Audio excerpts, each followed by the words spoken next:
Ko'pchilik xato qiladigan 8 klinli ko'ylakning barcha sirlari bilan. Bel vichkasidan 2 sm ichkari yurib, yangi vichka paydo qilamiz va yangi vichka bilan bel chizig'ini orasini ikkiga bo'lib, yana bitta vichka loyihalab olamiz. Buni ayo chizig'iga tutashtirib, uchini yangi vichkani uchini ham yelkaga borib tutashtirib qo'yamiz. Keyin etakni kesamizda ko'krak vichkani yopib olib, yangi paydo bo'lgan chizig'imizni ham o'shani ustiga tushirib olamiz hamda vichkalarimizni kesib olamiz. Yangi paydo bo'lgan chizig'imizni yangi ko'krak vichkasini loyihalab kesib olamiz.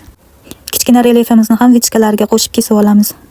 Bizda oldi qismi tayyor. Endi orqaga o'tamiz. Orqada ham xuddi shunday qilib vichkadan 2 sm ichkariga kiramiz. Yangi vichka loyihalab olib, u bilan yon chiziqni orasini ikkiga bo'lib, yordamchi relyef o'tkazib olamiz.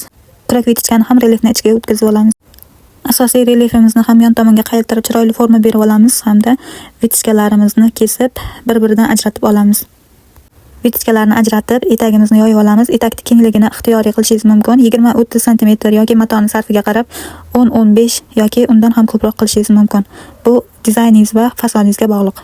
Eng muhim joyi ko'krakni tagidagi relyefdan 1-1,5 ichkariga kirib sayqallab, uni ham kesib tashlaymiz. Etaklarni esa 2-2 sm dan ikki yonidan ko'tarib, chiroyli qilib sayqal berib olamiz. Video foydali bo'lgan bo'lsa, like bosib saqlab oling.